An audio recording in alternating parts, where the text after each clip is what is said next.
अस्सलाम वालेकुम गाइस। आज हम न्यूक्लियोटाइड के बारे में पढ़ेंगे। न्यूक्लियोटाइड जो होता है उस नाम में एक टी होता है और ये टी जो होता है ये रिप्रेजेंट करता है कि मुझ में, न्यूक्लियोटाइड खुद कहता है कि मुझ में 3 एलिमेंट्स है, मुझ में 3 कंपोनेंट्स है। और वो कौन कौन से कंपोनेंट है? एक शुगर है, दूसरा कौन है? फॉस्फेट ग्रुप है, तीसरा है नाइट्रोजनस बेस। N2 बेस मैंने लिखा है, यानी कि नाइट्रोजनस बेस।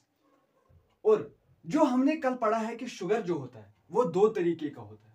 वो डिफरेंट टाइप्स ऑफ शुगर्स होते हैं। एक होता है राइबोस शुगर, जो हमने बोला कि कल कि वो आरएनए में प्रेजेंट होता है।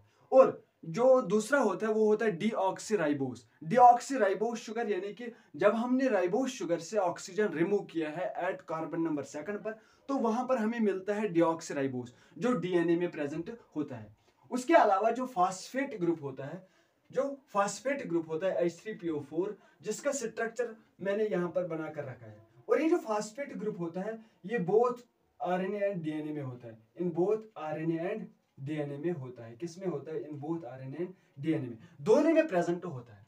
उसके बाद अगर हम बात करेंगे जो मोस्ट इंपॉर्टेंट है नाइट्रोजनस, जो हमने शुगर्स पढ़े, उसके बाद वो होते हैं नाइट्रोजनस बेसिस। नाइट्रोजनस बेसिस भी 2 प्रकार के होते हैं, 2 टाइप्स के होते हैं। एक होता है प्यूरिन और दूसरा जो होता है वो होता है पायरीमिडिन। क्या होता है? पायरीमिडिन। और जो ये प्यूरिन होता है उसमें भी ये भी 2 तरह का होता है। एक उसमें आता है एडेनिन, जिसको हम रिप्रेजेंट करते हैं ए से, और दूसरा जो होता है वो गानिन होता है, जिसको हम जी से रिप्रेजेंट करते हैं। और पायरीमिडिन में अगर आप देखोगे वहां पर भी वो भी दो तरह का होता है, 2 प्रकार का होता है। जैसे कि हमारे पास साइटोसिन है और यूरेसिल है।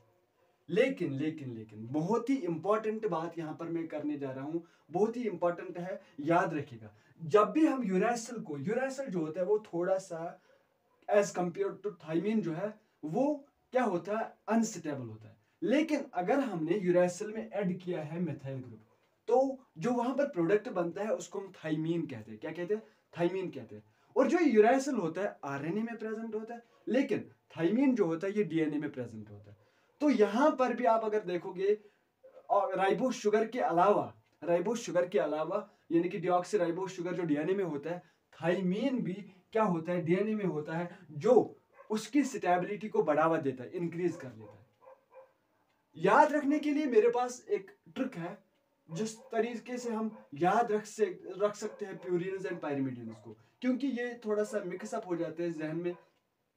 जब ज्यादा हमें पढ़ना पड़ता है इसके बारे में तो मिक्सअप हो जाता है। इसीलिए मैंने ट्रिक बनाया है कि जो प्यूरिन्स है उसको हम याद रखेंगे गैप से। किससे? गैप से। यहां पर मैं ट्रिक रखूंगा, ट्रिक है यहां पर जो है गैप, GAP। गैप क्या है? गैप। G फॉर गानिन,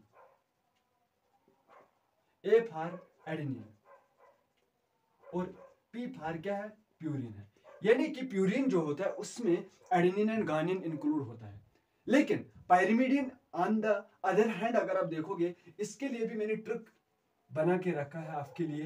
वो ट्रिक क्या है? दैट इज पायरी कट। जिस तरह हम कहते हैं ना फिश कट, उसी तरह हमारे पास मैंने एक ट्रिक रखा है पायरी कट। पायरी, PYRI, पायरी, CUT, कट, पायरी कट। और पायरी मतलब पायरीमिडिन, कट मतलब में क्या होता है? CUT।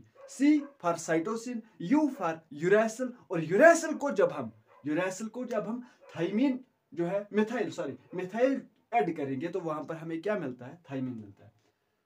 तो जो मैंने अब तक पढ़ा है, एक तो मैंने शुगर्स के बारे में पढ़ा, दूसरा जो है मैंने आपको बोला है नाइट्रोजनस बेसिस के बारे में।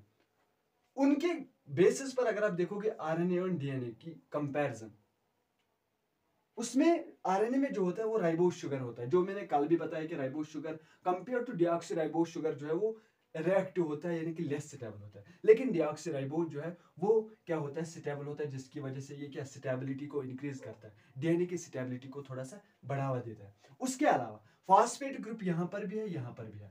क्या है? दोनों में फास्फेट ग्रुप सेम ही होता है। लेकिन नाइट्रोजनस बेसिस की अगर हम बात करेंगे, नाइट्रोजनस बेसिस में अगर आप देखोगे एडेनिन है, गानिन है, साइटोसिन है, यूरेसिल है। किसमें? आरएनए में एडेनिन, गानिन, साइटोसिन एंड यूरेसिल। यहां पर कौन एब्सेंट है? थाइमीन एब्सेंट है। क्योंकि थाइमीन, याद रखिएगा, थाइमीन जो होता है वो स्टेबल होता है, इसीलिए वो कभी भी आरएनए में प्रेजेंट होगा ही नहीं, क्योंकि आरएनए खुद कहता है भाई मैं स्टेबल नहीं हूं, मैं क्या हूं, मैं अनस्टेबल हूं। तो जब हम डीएनए की तरफ जाएंगे, डीएनए में जो नाइट्रोजनस बेसेस होते हैं उसमें क्या क्या आता है, एडेनिन सेम एज जो आरएनए में था, गुआनिन सेम एज जो आरएनए में था, साइटोसिन सेम एज जो आरएनए में था। लेकिन लेकिन लेकिन याद रखिएगा यहां पर क्या होता है, यूरेसिल होता है, लेकिन यहां पर थाइमिन होता है। दैट इज द कि यहाँ पर जो थाइमिन है यही स्टेबिलिटी को थोड़ा सा बढ़ावा देता है, और ज्यादा बढ़ावा देता है किसमें, डीएनए में। यानी कि जब भी हम थाइमिन को ऐड करेंगे, प्लस करेंगे CH3 ग्रुप यानी कि मिथाइल ग्रुप ऐड करेंगे, वो थाइमिन बनता है। और इस मिथाइल ग्रुप की वजह से क्या होती है, रिएक्टिविटी ऑफ यूरासिल जो है वो कम हो जाती है, और स्टेबिलिटी ऑफ डीएनए जो है वो बढ़ जाता है। ये बहुत ही इंपॉर्टेंट है, बेसिस है जो मजबूत बनाता है हमारे किसको, जेनेटिक चैप्टर को। यही बहुत बेहतरीन बेस है, यही तकड़ी बेस है। तो इस चीज को आप मद्देनजर रखिए, इस चीज को आप अपने जहन में रखिए, अच्छे से इस चीज को देखिए, समझिए। अगर कहीं पर समझ ना आए तो मुझे बताइए, कमेंट में बताइए, और मैं आपके लिए दोबारा से ये लेक्चर रिकॉर्ड करूंगा जहां पर भी आपको दिक्कत आ रही है। आज के लिए इतना ही गाइस, मिलते हैं अगले वीडियो में, तब तक के लिए ओके बाय।